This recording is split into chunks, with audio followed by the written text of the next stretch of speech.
Hi everybody, and welcome to episode 7 of the Inspired Marketing Group podcast. My name is David Coughlin. I am the co-founder here, and I'm joined as always by Richard. Hello, how you doing? You did it that time. Normally have a little bit of a quiet time and then you say hello. And this time on the podcast, we've had a load of different speakers, but today, after what are we now? 9 months? We're 9 months old, almost coming up to a year.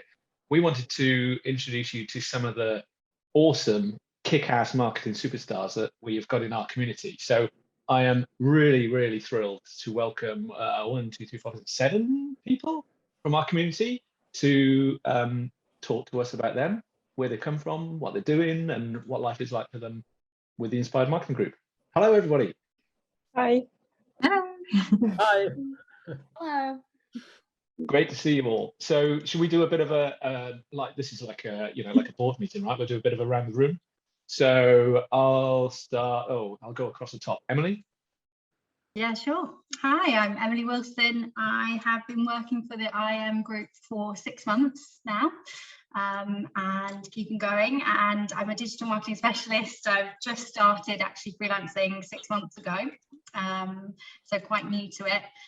But mostly been working on B2B projects in the past, website replatforming and general digital marketing. Super. Thank you. Camilla?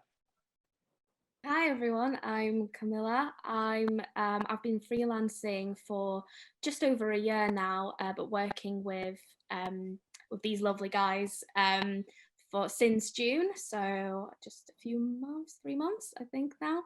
And I'm a digital media marketing specialist, and I've been working in marketing for 5.5 years now. Awesome. Richard, I'm going to skip you because we all know who you are. Seydon? Hi, I'm Sayran Gunes, and I'm a paid media specialist. I've been working as a freelancer for the past maybe 3 years, but I was also studying. So full-time freelancing, I would say maybe 1 year. And I joined the IMG about 1.5 months ago, maybe 2 months, but yeah. Awesome. Newman, fellow Welshie, yes. Hi, my name's Newman, based in Cardiff. I've been working as the digital marketing consultant, doing freelance work for the last 10 years, more or less. But yeah, this is the first time I'm doing full-time contract gig, really, with the IMG. This is my 3rd month. Yeah, that's pretty much it about me. Awesome. Thanks. Kerry? Hi, I'm Kerry Leach, and I started my business about a year ago after redundancy. I've got 15 years marketing experience and specialise in demand generation, so lead nurturing and strategic content marketing to create more leads for businesses. I'm just about to start on my 3rd client with the IMG group, so it's been a really great way for us to kind of plug in and feed more leads to our business as well on top of our existing clients. Awesome. Yeah, I forgot you did. You've done 3 with us now, haven't you? Awesome.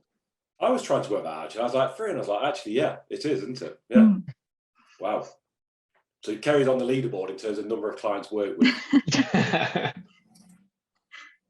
Great stuff. So I guess from our side, and I think Kerry touched on it there in terms of we've got various people who are doing more sort of 5 days a week, 3 days a week, or whatever.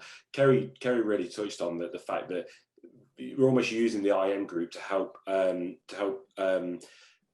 or enhance their own client portfolio.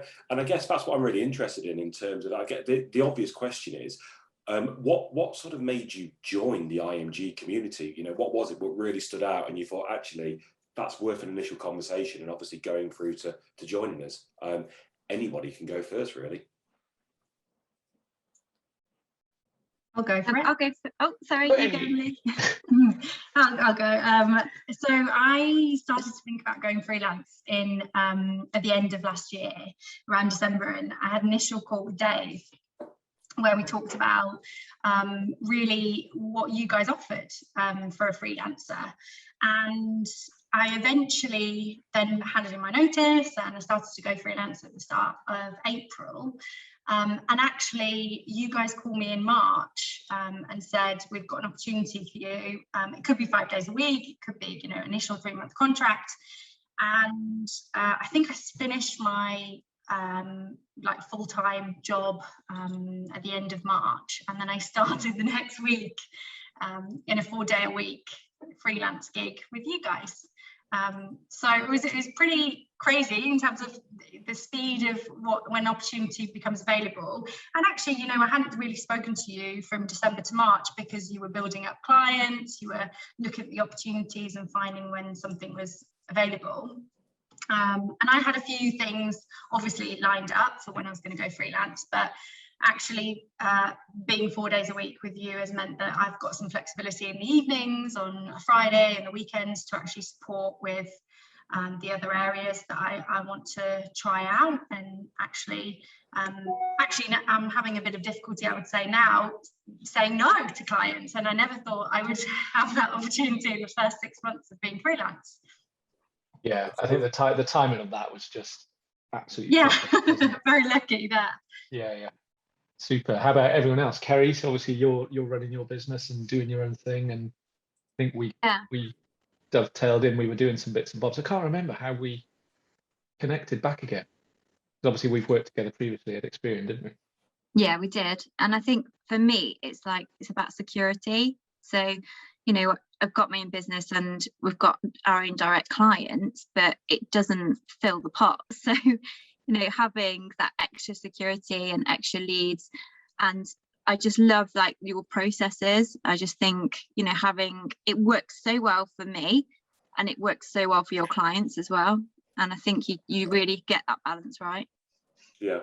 I think that what we did from the start, and everyone we talk to, it's about making things simple.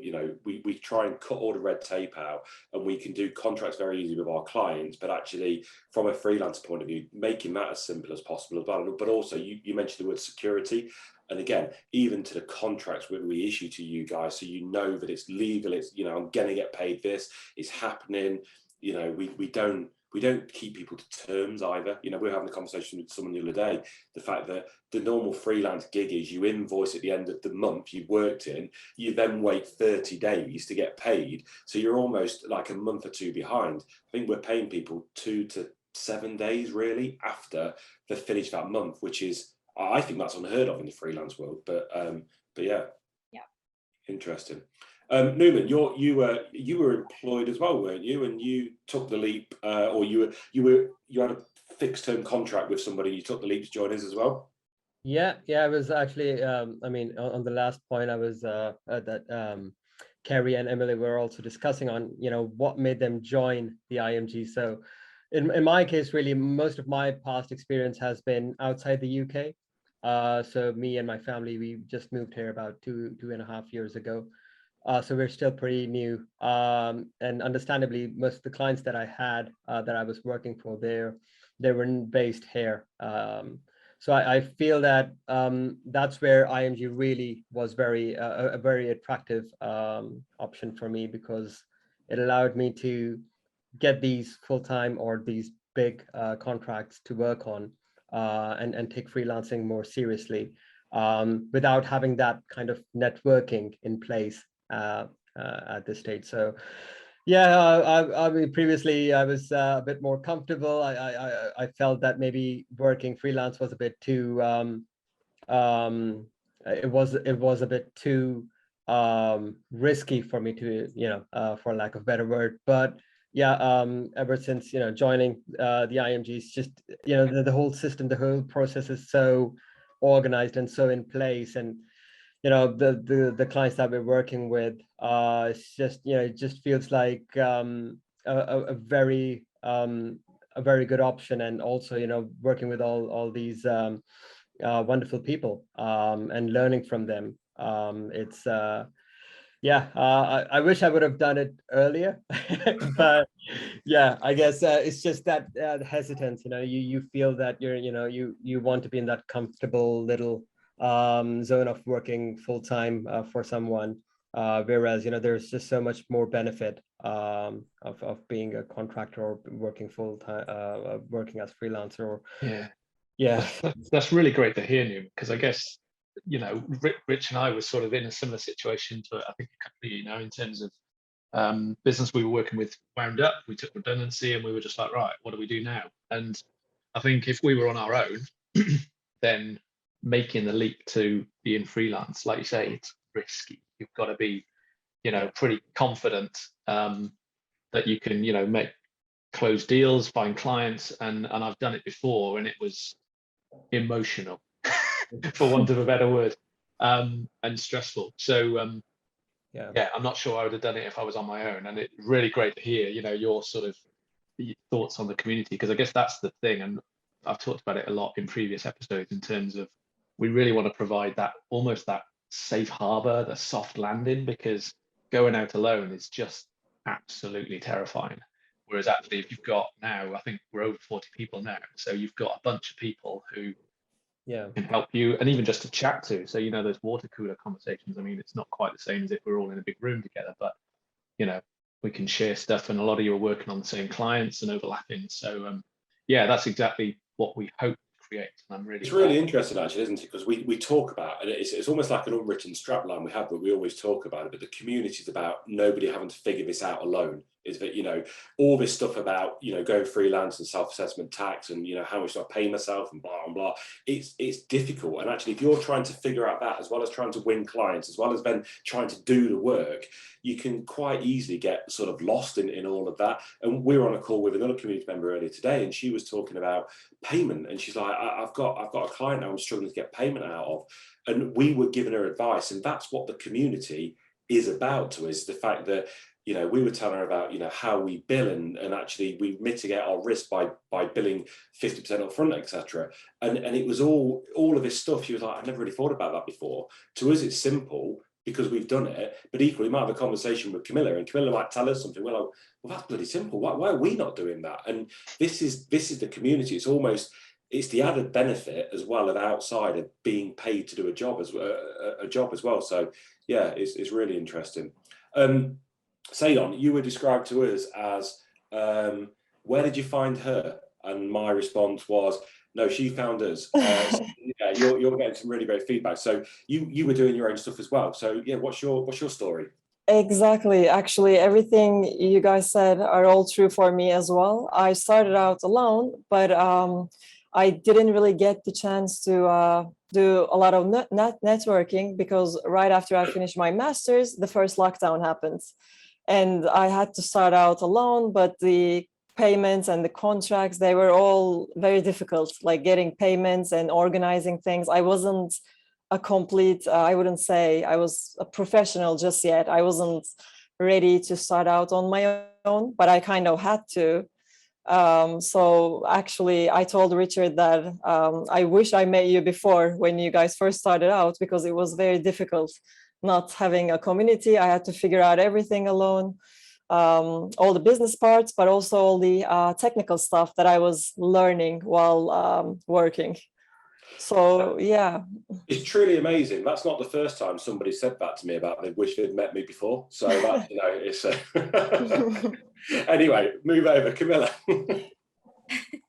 Yeah, completely agree with everything, especially what you just said, you know, and Numan as well. You know, wish I met you guys before. And actually, at the same time, I think I met you guys at a really good time, because so a year ago in August, I quit my job crazily without thinking about it too much. I mean, I thought about going freelance for a long time, but I used to think that I'd have like 20 years experience before I do that. And I used to think that's when, then I realized, well, actually by then I might have been settled. Maybe I won't want to do that. So I thought, well, I'm quite young. I have no commitments, no mortgage, no kids, no boyfriend, no husband, nothing. And I thought, I'm just going to do it. But it was in the middle of the pandemic. So I left my job and I went freelance, and I didn't regret it in any minute, but it was so tough. It was such a tough experience. You know, it was so new to me, because suddenly I had to do sales, not just my job. I had to work with clients. I've never worked with clients directly. I always worked in-house. And, you know, the opportunities were there, the clients, the leads, they were out there. I didn't really know how to grasp them yet, but I was trying. But then as soon as I did, there were issues with payments and people not paying through. And then suddenly it got to a point where I couldn't focus on doing my work for another client because the previous client hadn't paid me and I was struggling to pay rent. And, it got a bit tough. And like I said, I still didn't regret it, but I started looking at full-time jobs. I started applying for full-time jobs. I was interviewing for full-time jobs. I wasn't sure if I would take them yet because my heart was with freelancing. But, at that same time, I saw an opportunity with the IMG. And at the same time, we managed to get in touch, thankfully. And, it was such perfect timing because it was almost like it showed up as a sign to be like, don't give up yet, and and I really appreciated how things were really open about finance and payments, how, not only like you just mentioned, you guys managed to, send out the payments really, really quickly, really regularly. There's been absolutely no issues with that, but also conversations around finance and around day rates and things like that. Everything's felt so honest and open. Whereas very often when you talk to clients, it's a really difficult conversation to start, especially when you're not experienced in it. Yeah. So it's been so nice having this support. So yeah, I wish I met you earlier, but then at the same time, I think, this opportunity landed to me exactly when I needed it. And I'm here to stay, I think. Brilliant. That's amazing to hear. And I love that. I love your point about honesty, because when Rich, I mean, a lot of people say, oh, I wish I'd met you earlier. You couldn't have met us an awful lot earlier because obviously you guys have come in sort of pretty much from day one. But yeah, when Rich and I were sort of thinking about, setting this business up and what we wanted it to be, there are a few things that we echo all of your sentiments, right? We work client side. We wanted to be our own boss. We wanted to do our own thing. But similarly, we want to do more of the work we loved, which same as you folk. And then, some values that we wanted to stand by, because, it's, you can talk about, and, we've worked in corporate businesses where they write stuff on the wall and go, these are our values and this is how we act and this is how we, everybody should be. But, you all know it's mostly BS, right? Whereas, and I think when Rich and I are having conversations about the business or anything with clients, we always sort of refer back to our values. And the one that we always come back to is that radical honesty. It's about, life is too short to be dancing around things or avoiding awkward conversations. And we're not doing a dance with either with clients or with you folk. We want to be completely upfront and honest with everybody in our community and our clients, because I don't want to work in a business where there's any politics, right? It's just so much easier to be honest and open. So that's awesome to hear. Brilliant. I actually have one more thing to add. Apart from all this, I actually love that you're supporting working from home and flexible hours, because I think if you have the right work ethic, you'll complete the work. It doesn't matter what hours you're working or where you are. It's just that, at least for me, I'm much more productive if I'm in a quiet room alone at home and not traveling during rush hour. And I just love that you're supporting this. And that's 100% right. And we actually contract it as well. And that's one of our USPs. And to be fair, we've not had any pushback yet from any client. But basically, any client we contract with, you are remote workers, and if you were required in the office, it's not out of your pocket and out of your day rate. They pay, because we just want to get away from that. Oh, we need them in a meeting on Monday morning. Great, okay, it's 150 quid on the train to get them there. Oh, actually, they could probably dial in. Yeah, that's the right answer. Because, and well, Dave, I think Dave, I don't know if you coined the phrase, but you talked about 10% good idea, 10% hard work, 8% dumb luck. We knew this was going to work. COVID proved that it could work. Everyone had to go remote, and one of our clients has just posted their results today, and they are the best ever during COVID. So it's just, yeah, you're right. It's the way it should go. So yeah. It's a question for the room then on that topic, because I think interesting month, September, furlough schemes ending. It's going to be interesting. Anybody fancy going back to the office full time? No, not at all. No. No. What about a couple of days a week? Because obviously a lot of corporates are moving to hybrid, aren't they? So in and out of the office. What thoughts on that? I think I would be open to it. 1 or 2 days. It would be interesting to see everyone. Maybe get a lot more done in terms of communication. But I guess maybe 2 days, not more than that. I wouldn't want to. Yeah, I would say a couple of days a month. Yeah. Needed, really. And Kerry's shaking her head, not at all. Yeah, never. I never want to work in an office ever again. I would never go back into employment. Like I love it. I absolutely love it. And I've got a 3-year-old daughter as well. So for me, for the lifestyle, it's so important to have that flexibility. And I think we've talked about this long and hard about you can almost make officers, and actually one of the things I talk about is stop calling officers. It's just an awful word. It's not, make these working spaces or shared spaces where people get a bit jealous and they want to go in because there's something happening, there's a vibe about them. But yeah, to me, I can't think of anything worse than driving miles to get into an office. And It's actually, that whole thing, isn't it? It's about making it somewhere you want to be rather than somewhere you have to be. Yeah. Because if there's a reason to be there and it's going to be valuable, then do it. Whereas you don't need to be there just to do what you can do from your bedroom, your office, the coffee shop, or anywhere else. An interesting thing to me, Kerry, almost like Kerry's over my shoulder and reading my questions here, but it's almost like you mentioned about, I never want to go back in the office again, or, a step on that is around, I know it's very easy to say that if you've got contracts and you're winning them, but I'm interested to understand your views on full-time versus freelance, because obviously full-time gives you that security of, ongoing earnings. But actually, talking from a personal perspective, I can't ever see myself wanting to go back into full-time voluntarily. I might have to at some point, but ultimately, freelancing gives you that freedom, flexibility. And I just want to get your views on, what's your views, full-time or freelance? Newman, go. Yeah, I like I said, that's where working with the people like you with IMG has been a blessing, really, because that was the point that I raised earlier as well, that taking that leap, full-time, of course, there's more job security, or at least that's what we used to think, but during COVID, people getting furloughed and then becoming redundant,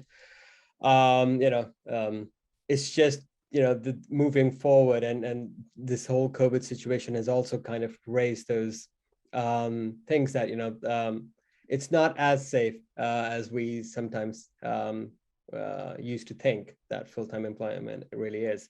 And then against all of that, also the rewards that you get working freelance or working as a contractor. I feel that there is more learning as well, because the contracts are a bit more, they're shorter term contracts. There is more focus in the project of what we want to achieve by the end of the 6 months or the 3 months or the 1 year, whatever the term is. Whereas in full-time employment, you kind of get a bit more relaxed, and there is less learning, at least that's what I feel. You get a bit more comfortable, so there is less learning as well. So and then just like Kerry mentioned, I've also got a toddler, so the work-life balance is just something which is very much attractive in freelance work. You can set your hours, there's much more flexibility, whereas of course when you're working full-time, then the rules apply for to everyone who's working there. So yeah, it's just there's too many pros, really, and this whole COVID situation that we've been through in the last 16-17 months has really exposed some issues with full-time employment, and some of the the effects, that if companies, for instance, just to give you an idea, one of my friends, he was working for an agency, a marketing agency, that was mainly the most of their clients were in the travel and tourism industry. And when COVID hit, they lost literally all of their clients. Now they couldn't do anything about it because their whole portfolio was also in that specific niche. So yeah, furlough came into place, and yeah, redundancies and everything. Whereas if you're working as a contractor, there's a lot more, a lot more flexibility that you have. Yeah, it's I would say that yeah, for me personally, I would stick with this. I'm thoroughly enjoying it.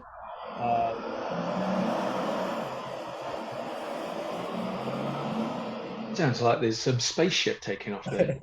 Mhm. One question for you guys. Obviously, you lot are all working in with our clients. Do you get any sort of chat from the staff in terms of the full-time employees? Are they talking to you about what life's like being a freelancer? Or you don't have to name any clients, obviously, but or any people.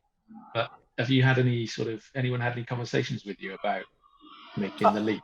I actually had this one, not them thinking about freelancing, but some complaints. And I hear this from my friends as well. They always say that they lose so much time with long company meetings where they talk about solutions, but at the end, they raise more questions than they come up with solutions. So they say that they can't work on the things that they want to work on. They can't really do what they're passionate about. So I always hear that one thing. So I think we're lucky in that regard. As in, you don't get dragged into those meetings. You're there to do a job, and actually, but it probably goes back to what Dave said. It's not politics. It's all the stuff which happens in a corporate world. Yeah. You just get to focus on the task rather than having to do the dance of what goes on and all hands meetings and all of that kind of stuff. Yeah. And I think that has its pros and cons as well, because it is a lot more intense. It's much more hard work, isn't it? Because you don't have that time where you can just sit on a call and listen for an hour and you're still getting paid for it. That's true. You know, it's an intense day of work, but the benefits far outweigh that. And I think the learning curve that I've gone through in that last year, I feel like I've developed more as a marketer than I've ever done in the last 15 years. So, it's brilliant for that reason. I think as well. Sorry, Emily, you're going to say something? No. I was just going to say, I was kind of worried going into freelancing that I might not be maybe as emotionally involved with the project, because every website project I've been on so far, I suddenly have I love the site. I'm so invested in how it's working. I'm up all hours checking if is it live and the right time, and I've been working with different countries, so it's been a global thing, and I was kind of worried that I might lose that, and it might get into just doing actions and activities and literally just ticking things off for people, but it's absolutely not the case. And I think you don't lose anything from not necessarily being a full-time employee with the company. You're still, with the clients that I've been working with you guys, I've still felt like I'm in the team, and a key part of the team. And in terms of conversations that I'm having with maybe my ex-colleagues, actually, I think what I found as an in-house, when I was in-house as a marketing manager, I struggled constantly to find short-term people who were recommended, who I didn't have to worry about, and who weren't a total random online find, who then I had to worry about setting up as a supplier on the finance system, and I'd be responsible for that, and checking their work, blah blah blah. All of that, actually, that they're kind of coming to me saying, I've recommended a couple of people to you guys because it's so quick to get someone in actually on the project. I know we've sometimes some people that you've recruited have been briefed on a Wednesday and they start work the Monday after. And that's the kind of stuff I was really struggling to find as a marketing manager, to maybe have a brief by someone in the team, that loads of work was come my way next week, and how was I going to work on it? I had maybe some budget for a freelancer, but no one that I could hire permanently. Where I was going to spend the time recruiting that person, when I had all this work to do and actually training that person up, blah, blah, blah, you know, I was never going to get around to that. And I've had lots of feedback from people that I've talked about you guys too, that it's completely, you know, fixing that problem for them. And I wish that there was someone I knew when I was a in-house marketing manager, because it fixes so many issues.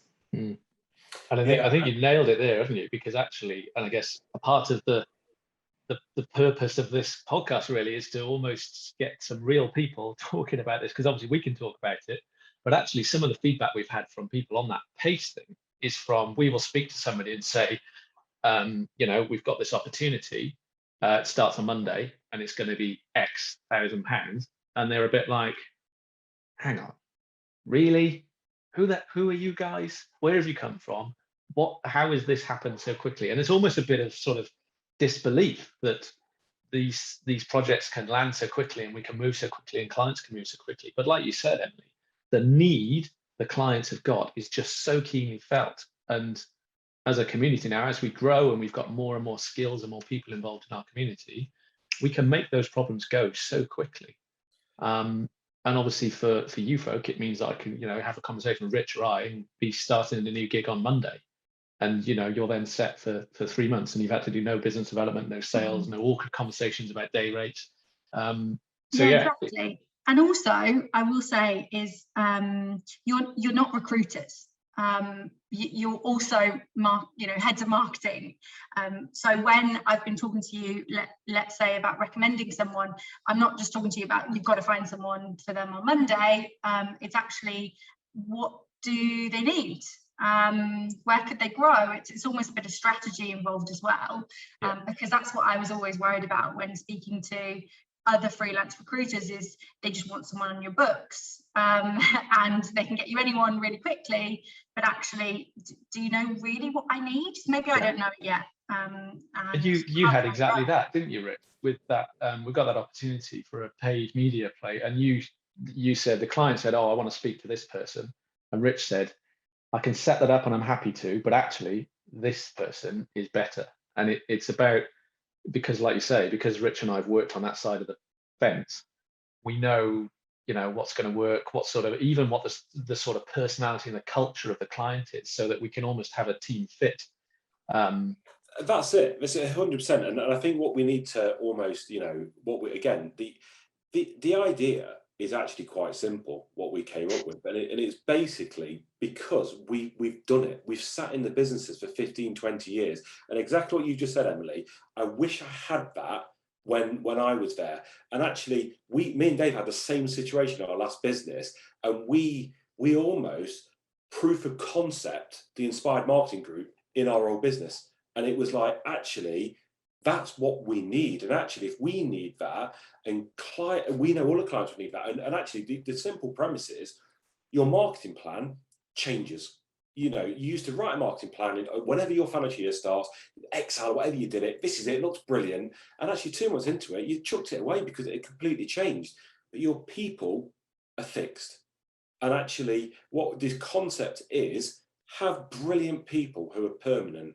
And when your plan changes or your need changes, bring in the best people. Don't be constrained by a 20-mile location radius of your head office.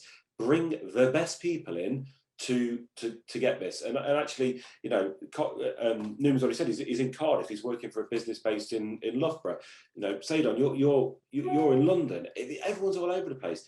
It's about the right people, and it's a simple concept, but it works, and it's that need now. And we spoke to a different client of ours, and they were like, I'm so used to having a conversation where someone gives me a problem and you go, right, I'll get on to that. But within 24 hours, actually the conversation is, I've heard you and I've got this as a solution. Do you assign it off? And it just completely changes the conversation, and it almost disarms the almost challenge, because you've almost put the issue back in their court because you've resolved it quickly. You've got a solution rather than spending weeks or months to get there. So I'm interested. I know we're really short of time, actually. What I'm interested in as well is that against some of our, not competitors, but different sort of models of what we're doing, The vast majority don't charge to be part of the community. Now we do, and using radical honesty, some of you joined prior to us actually adding the membership. It was free. Some of you have joined since we've added the membership. What's your views on paying that $9.99 a month to be part of the community? Is it worth it? Is it, honestly, basically tell us what you think. Silence. That's not a good sign, is it? That's really not good. Well, Newman and Sadon are on. Everyone's on mute, so I think you've muted everyone, Dave. Well, what I would say, it makes sense to be paying, subscription fees monthly. I really don't feel that there is. I don't really find any issues with it, to be honest. I understand there is there are admin fees and things that you have to do at the back end, anyways. And considering the benefits of being part of the community, like you said, and also it's not just the ongoing stuff, but also the initial work that goes into getting these clients and having those negotiations in terms of locking in the daily rates or the terms of the contract and all of that. I don't really find any issues with it, to be honest. Good to hear. I've got bigger issues with paying subscription fees for instance, for the CIM and all the trainings and everything. But yeah. I also agree with that, by the way. The CIM, I totally agree. I feel like I'm not really getting much out of it. And with IMG, I once again, I agree, because I believe you guys are doing so much. I actually tried to apply for full-time jobs as well, but due to my visa, I can only work as a contractor. But I still wanted to get the experience, and I know the whole process. It literally takes 3 to 4 weeks to get a job, because you have to pass the stages, you have to pass the test, then talk to this other person, have another interview. It is very long, it's slow, they don't know you, you don't know them. It's like you guys are doing everything for us. You kind of know us, and you know everything about digital marketing, so you know who would be a good fit for that company, and you just kind of eliminate all those steps, and I love that. I think somebody another community member described as we're their handler, and it was like, I'm not quite sure that's the right word, but yeah, there we go. Super. Right, we need to wrap up, but just one last question. So obviously, really appreciate your time, guys. It'd be really, really great to have you on, and thanks for the kind words. I'm really glad that our little idea that we came up with is working for you all. And I guess my last question is kind of what does the future hold? So what does the future look like for you folk now that you are running your own businesses, you're freelancing? What does that mean for you? For me, because of my visa, I will be with you hopefully for at least another 3 years. But to be honest, because of you guys, I start thinking maybe I just want to continue this way even after I get a residence card. This is actually much better than getting a full-time job. So I'm hoping to stay. Brilliant. Emily? I think for me, it's flexibility. I can't tell you that I'm going to be doing this role for, this maybe this contract with you forever, and these opportunities that come through is I have the opportunity to apply for them, and you can recommend them to me, but it's however I'm feeling at that time in my life. I'm looking to travel, so I might want to take 3 months off in the future if COVID allows, and actually then come back and see what you have available. But yeah, I think the flexibility to be able to do that is quite amazing, that I don't have to have a 2-year plan. Nice. Freedom, isn't it? Yeah. Kerry? I think for me, as a business owner, for the future, I want to massively scale my business. And I think we already had an initial chat with Dave about this, but also using the IMG to help with our clients as well. So using the community within our business to try and scale. So it goes both ways, I think, and I think that's going to work really well for us. And that's a really good point, actually. And that's something we don't utilize a lot, but it's a lot of the conversations we're having is the fact that, yeah, if you're running your own business, you can use the community to help do that as well. So yeah, it's a win-win for everybody. And Newman, did we get to Newman or not? I don't think we did. Well, yeah, the future for me would really be all about reclaiming your life, really, and having that work-life balance, not having to worry too much about securing the clients and focusing more on the project, as well as, enjoying other things, and not just, like you guys mentioned, just going to office for the sake of going there, just having meetings for the sake of having them, and just being part of this very, very good, productive, overachieving group of people, really. Yeah. Awesome. Thank you so much for your time. I really appreciate it. And thank you everybody for listening. I hope you've enjoyed it. If you want to find out some more about us, then you can visit the imgroup.co.uk. If you'd like to join us, if you are a kick-ass marketing superstar, then go to the imgroup.co.uk/join, and we'll fill in some details, and then we'll get in touch with you and get you on board. Thanks very much. We'll see you all on the next time. Take care. Bye.